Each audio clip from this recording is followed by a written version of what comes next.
저는 이제 객관성과 공정성이라는 키워드에서 좀 벗어났으면 좋겠어요.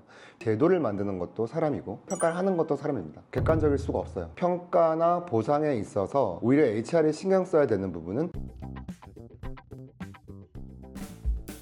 보통 스타트업 씬에서 이제 연초가 되면 전년도 평가와 당해년도 보상에 대한 결정이 보통 이루어집니다. 이제 벚꽃이 피기 전에 그런 절차를 다 마무리하는데요.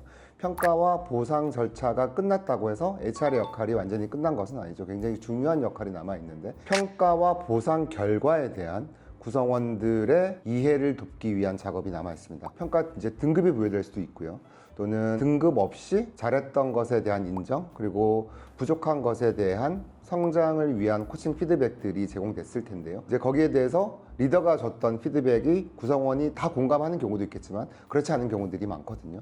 그리고 그런 성과에 대한 인정이 결국은 보상으로 연결이 되는데, 그 보상이 만족스러운 수준으로 잘 이루어졌느냐 라고 하면 구성원 모두가 나의 보상에 대해서 만족해 라고 하면 굉장히 아름다운 그림이겠지만, 사실 조직에서 자기의 보상의 조정에 대한 만족도가 높기는 쉽지 않거든요. 그렇다고 하면 내가 기대했던 성과평가나 내가 기대했던 보상의 수준과 맞지 않을 때 이런 것들에 대한 이의 제기를 직접적으로 할 수도 있고, 또는 간접적으로 이런 문제들이 조직 내에 존재할 수 있습니다. 근데 이런 것들에 대한 조정 절차가 필요한데, 이제 HR이 그런 조정 절차를 다 마치고 나서야 우리가 얘기하는 평가와 보상에 관한 프로세스가 마쳤다 라고 얘기를 할 수가 있는 거겠죠. 보통 스타트업 씬에서 우리가 목표를 설정하고 그 목표가 달성됐는지 리뷰를 하는 이 과정이 이제는 거의 분기 단위로 진행이 되는 것 같아요. 스타트업 씬의 스탠다드가 된 것 같은데, 분기 단위로 우리가 설정한 목표가 잘 달성됐는지에 대한 리뷰를 하게 되고,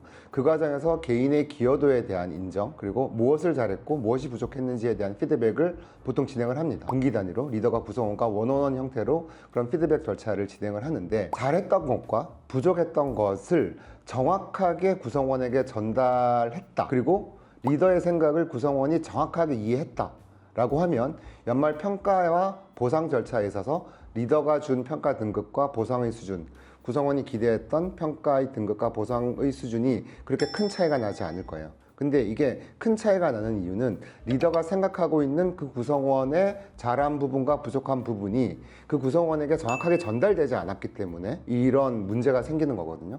그러니까 성과에 대한 리더와 구성원의 인지 부조화라고 할 수 있겠죠. 이런 문제들이 조직 내에 굉장히 많이 존재하는 것이 현재 우리가 얘기하는 성과, 평가와 보상에 있어서의 문제점인 것 같아요. 이게 이제 이런 인지 부조화의 차이가 나는 이유가 크게 두 가지가 있을 수 있을 것 같은데, 대기업 같은 경우는 1년에 한두 번 정도 평가를 하고요. 스타트업 씬에서는 분기에 한 번에서 1년에 4번 정도를 평가를 하게 되는데, 제가 보기에는 이 평가와 리뷰 피드백의 주기가 길어요. 주기를 저는 훨씬 더 좁힐 필요가 있다라고 생각을 합니다. 우리는 데일리로 일을 하고, 조직에 따라 다르겠지만 보통 위클리 싱크를 진행합니다. 주간 단위의 팀 회의를 진행을 하게 되는데, 과정별로, 그러니까 팀 싱크가 진행되는 그 짧은 일주일의 단위, 정말 길어져도 한 달 단위 내에서는 본인 구성원들이 했던 일에 대한 정확한 피드백을 주는 게 필요하다고 생각을 해요. 그래서 잘했던 부분은 정확하게 어떤 부분을 잘했고, 못했던 부분은 정확하게 어떤 부분에 있어서 개선이 필요하다라는 피드백을 짧은 주기로 가져가는 게 좋습니다. 솔직한 제 의견은 과업 단위로 이런 피드백을 정확하게 주는 게 좋다고 생각을 하고요. 그 다음에 피드백을 주는 사람과 받는 사람의 인지 부조화가 일어나는 두 번째 이유로는 사람의 성향 때문에 그래요. 사람은 누구나 싫은 소리를 하기를 싫어합니다. 그렇기 때문에 잘했던 것에 대한 인정은 정확하게 줄 수 있겠지만 부족한 부분에 대한 피드백을 주기 힘들어요. 근데 우리가 조직에서 만났기 때문에, 조직 밖에서 만났으면 우리가 싫은 소리 할 일이 없겠지만, 조직에서 만난 팀 리드와 구성원은 한 명이 이끌어야 되죠. 팀 리드가 팀의 성과를 책임지는 사람이기 때문에 구성원을 이끌어 가야 돼요. 그렇다고 하면 구성원의 성장에 대한 책임이 있는 것이고,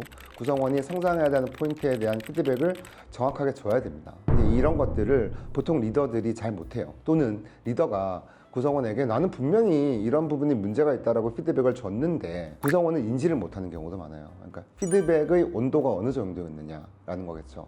그래서 이런 부분을 보완하기 위해서 제가 생각했던 방법은 굉장히 짧은 주기로 피드백을 쉽게 줄 수 있는 방법이죠. 예를 들면 신호등 평가 같은 경우입니다. 과업이 하나 끝났을 때마다 그린라이트, 오렌지, 레드 플래그를 거기에 스티커 형식으로 붙일 수 있게 하는 거죠. 그렇게 했을 때 구성원들이 내가 이게 레드였어? 라는 인지를 할 수 있는 거죠. 그렇다고 하면 어떤 부분이 정확히 레드였는지에 대한 질문을 하게 되겠죠. 그렇다고 하면 리더는 이런 부분에 대해서 예를 들어 타임라인을 정확하게 못 맞췄다. 분명히 일주일짜리 과업이었는데 한 번 미스했고 두 번 미스했다. 이 프로젝트는 타임라인이 굉장히 중요한 프로젝트이기 때문에 내가 기대한 수준의 아웃풋이 나왔다고 하더라도 이 프로젝트는 레드야 라는 부분에 대한 피드백을 정확하게 줘야 그 구성원이 타임라인이 정말 중요하구나 라는 것을 인지하고 다음번에는 타임라인을 지키는데 훨씬 더 많은 노력을 쓸 수가 있겠죠. 이런 것들이 모여야 내가 이 프로젝트에서는 레드 플래그를 받았지, 또 이런 프로젝트에서는 내가 그린 플래그를 받았지 라는 것이 정확하게 전달이 돼야지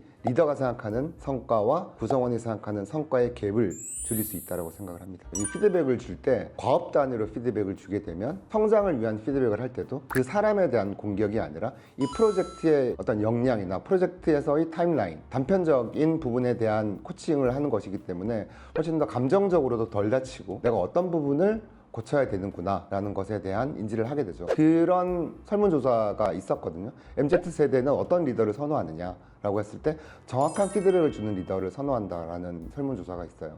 정확한 피드백은 일단 MZ세대는 솔직하기도 하지만 개인의 성장에 대한 욕구가 굉장히 강하거든요. 그렇기 때문에 개인의 성장을 위한 피드백을 갈구하고 있다는 겁니다. 근데 성장을 위한 피드백은 일을 잘했을 때 너 일 굉장히 잘했어 라고 해서 성장하지 않거든요.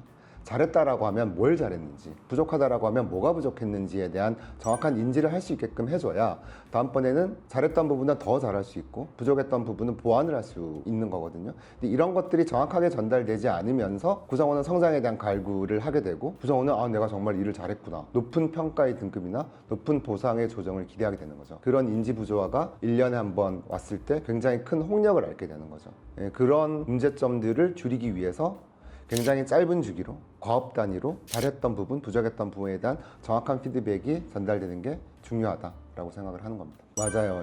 제가 말씀드렸던 이런 상시 피드백도 정확하게 신호등처럼 그린, 오렌지, 레드 라이트로 주는 게 좋다라고 말씀을 드렸는데 실제로 이것을 조직에 도입해 보면 리더의 피로감 또는 구성원의 피로감이 초기에는 상당한 수준으로 올라갈 거라고 생각을 해요. 누구든지 레드 플래그를 받으면 기분이 좋지는 않겠죠. 근데 이거를 시도해 볼 수 있는 조직은 인재 밀도에 대한 욕심이 있는 조직, 인재 밀도가 조직 문화에서 굉장히 중요한 키워드인 조직이라고 하면 이 부분을 시도해 볼 수 있다고 생각을 하고요.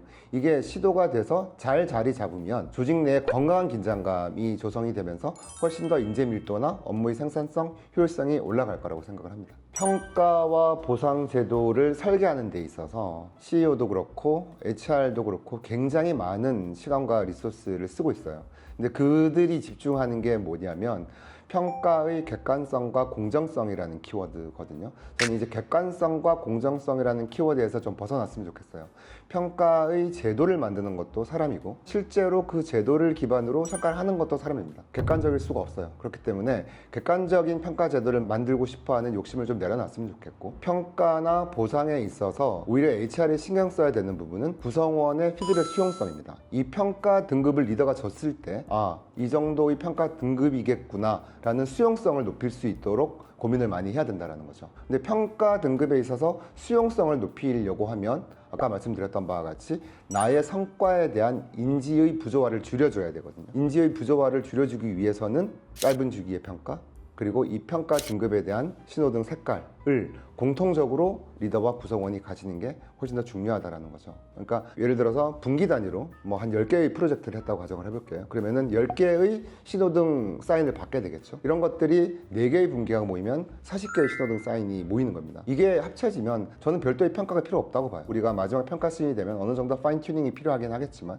그것들이 쌓이면 결국은 나의 평가 등급이 되고 그 평가 등급의 상대적인 랭킹이 보상에 있어서의 나의 보상 조정의 수준이 되겠죠. 이렇게 분기 단위 그리고 프로젝트 단위, 과업 단위로 신호등을 주게 되면 리더가 이런 평가와 피드백에 대한 부담감과 운영상의 어려움을 좀 호소할 수도 있을 것 같은데요. 요즘은 이런 다양한 HR 사스 솔루션들이 있습니다. 이렇게 과업 단위로 주간 회의 기반으로 스티커를 붙여서 어느 정도의 과업 수준이다 라는 것에 대한 쉬운 피드백을 줄 수 있는 툴들도 많이 있으니까 그 부분을 잘 활용해 볼 수 있을 것 같고요. 근데 궁극적으로 이렇게 짧은 주기로 피드백을 주는 것이 나중에 리더와 구성원 간의 성과에 대한 인지 부조화를 줄일 수 있는 건강한 방법이라고 생각을 합니다.